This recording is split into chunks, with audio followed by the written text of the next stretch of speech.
público del 2.17% para trabajadores no profesionales y un 1.91% para los profesionales. No obstante, el gobierno de la República cree que el alza salarial debe ser de un 0.5% escalonada para los no profesionales y ningún incremento para los profesionales. Esta propuesta gubernamental no fue bien recibida por el sector público, por lo que participarán en la manifestación organizada por el Frente de Trabajadores del ICE este lunes 27. Para hablar de este tema tenemos a don Alfredo Hasbun, viceministro de Trabajo, y a don Luis Chavarría, secretario general de UNDECA. 7:50 de la mañana. Así es, don Alfredo Hasbun, viceministro de Trabajo.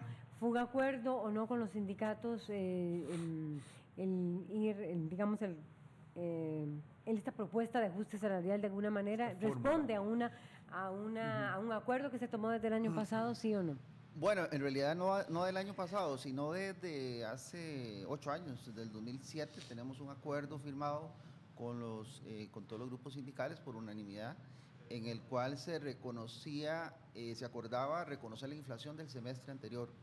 Entonces, pues en realidad este gobierno esa es la política que está aplicando lo que está acordado, y entonces el determinante de si el aumento es más alto o más bajo va a ser la inflación, como fue por ejemplo hace un año, que fue más de un 4% el incremento que dimos, criticado por en algunos sectores. Sin embargo, pues fue ni los más sectores ni menos, empresariales. Sí, fue ni más ni menos que aplicar un acuerdo vigente, lo mismo que se está haciendo ahora, justamente.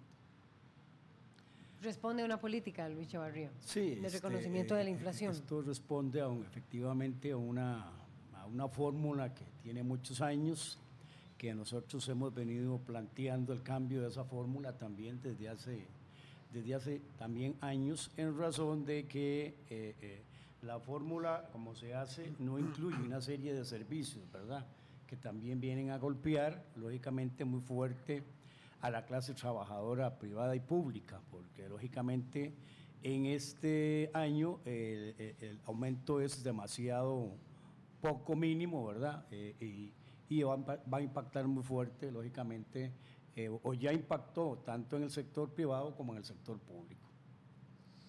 Eso significa entonces que si había, digamos que no había chance para otro tipo de temas de negociación, ¿era posible tal cual lo establece don Luis Chavarría? Sí, bueno, aparte, digamos, del tema de la inflación, el gobierno en su propuesta está aceptando un ajuste del salario escolar, que era una de las propuestas que precisamente hemos venido estudiando en su comisión, en una de las subcomisiones que la Comisión de Salarios tiene, y entonces llegamos al convencimiento, pues, de hacer ese ajuste paulatinamente, de forma tal que eso forma parte también, digamos, como una segunda propuesta.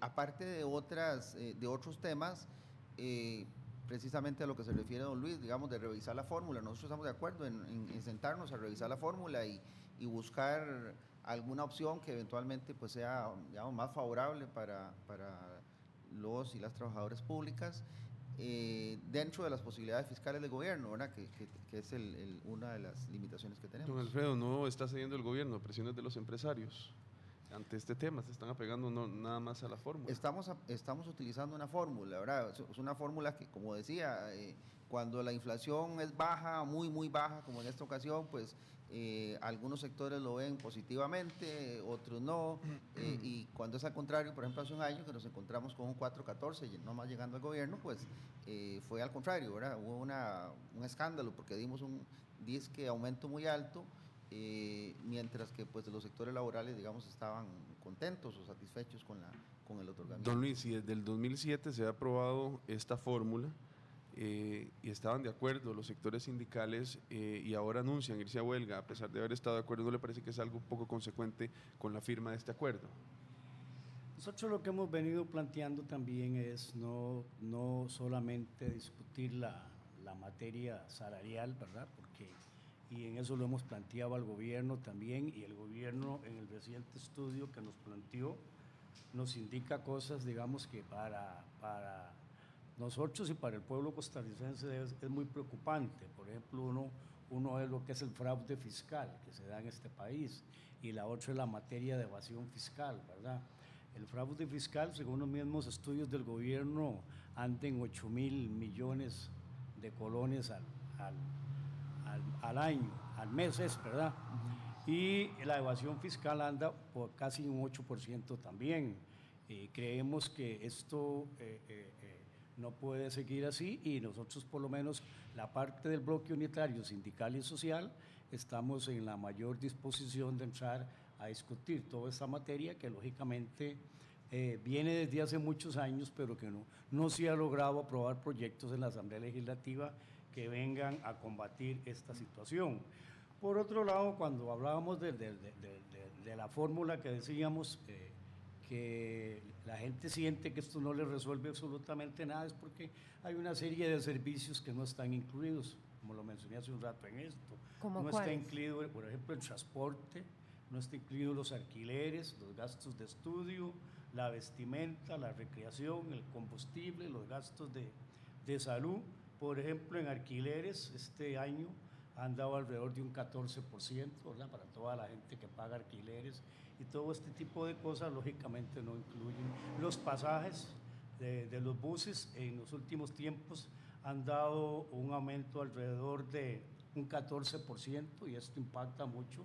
Lógicamente, imagínense a la gente que tiene que trasladarse en 2 buses, ¿verdad? Y toda esta serie de cuestiones, lógicamente lo que ha venido a impactar mucho la calidad de vida de los costarricenses. Sí, bueno, como decía, nosotros estamos de acuerdo en revisar la fórmula y creo que parte de la revisión de la fórmula es revisar pues la metodología que usa INEC en el cálculo del costo de vida. Pues en una oportunidad ellos estuvieron, el año pasado INEC estuvo con nosotros y hicimos una larga reunión, digamos, la cual en ese momento pues no dio resultados satisfactorios, digamos. Sin embargo, pues estamos anuentes a ponernos a revisar nuevamente con ellos para garantizar que efectivamente el IPC responda a la realidad, digamos, cotidiana de los hogares costarricenses. Revisar la fórmula, pero no por ahora. Si van a revisar la fórmula. Sí, la revisión de la fórmula no puede darse, digamos, en medio de una negociación salarial, tendría que ser en los próximos meses. Y lo que ahí se disponga en esta conversación tendría vigencia a partir de enero, en el cálculo que hagamos o en el ajuste salarial de enero próximo. Sí, efectivamente, sería para las próximas negociaciones, ¿verdad? Nosotros también hemos tenido conversaciones con el INEC, ¿verdad? También para tratar de que a esa canasta básica se le incluyan una serie de productos o servicios, ¿verdad?, que no están incluidos hasta ahora, y por eso es que la percepción del empleado público o privado es que un aumento como estos tan bajo, lógicamente no les viene a resolver absolutamente nada. Y esto es un poco lo que se está debatiendo en esas circunstancias, pero reitero también, nosotros creemos que no solo la materia salarial debe discutirse, sino que deben de buscársele soluciones, digamos, a la evasión y al fraude fiscal, ya que lógicamente esto viene en perjuicio también del desarrollo del país, de la distribución de la riqueza, etcétera, etcétera. Don Luis, pero sí van a tener aumento en anualidad, es decir, las anualidades siguen igual, es decir, no va a ser que no van a tener un aumento del todo, va a haber un aumento de anualidad, lo que no hay es del aumento salarial que el gobierno siempre propone, sí, aparte de el aumento de las anualidades depende. Por ejemplo, ahorita hay un ingreso muy grande de la nueva generación costarricense en el sector público y lógicamente algunas personas pueden tener una anualidad o 2 anualidades y ese porcentaje pues lógicamente no es muy significativo. Es significativo para la gente que tiene 30, 40 años o que ya le faltan poco tiempo para pensionarse, pero como actualmente la nueva generación no es muy significativo esta diferencia. Así las cosas, entonces se mantendría una manifestación a pesar de que el gobierno ha dicho, bueno, aquí lo reitera don Alfredo Hashbun, que no habrá ninguna negociación, sino que se verá un nuevo mecanismo, la nueva posibilidad de metodología, pero para enero del próximo año. ¿Tiene algún sentido llamar a los grupos a manifestarse el lunes? Bueno, nosotros no estamos llamando, vamos a aclarar eso. Nosotros como bloque unitario sindical y social busco, no está llamando, que es del sector de la Caja Costarricense del Seguro Social, del sector del Magisterio, no estamos llamando para el lunes. Tampoco la negociación salarial se ha cerrado, no hemos entrado a discutir otros aspectos, ¿verdad? Entonces, en ese sentido, hasta ahora, hasta hoy nosotros estaríamos haciendo un análisis de la situación para ver si se tomarían medidas, pero no efectivamente para el día lunes, en el caso del bloque unitario sindical y social. Irían divididos entonces en ese caso. Pareciera que sí. El asunto que se ha planteado acá para lo de lunes, uno lo enfoca más como desde una fórmula de la situación interna del ICE, ¿verdad? Okay. Que van a participar otros sectores. Muchísimas gracias a don Alfredo. ¿Y se prepararán para esas manifestaciones el gobierno? Bueno, mire, nosotros optamos siempre primero por el diálogo. En materia salarial hemos tenido 3 acuerdos salariales desde que llegamos.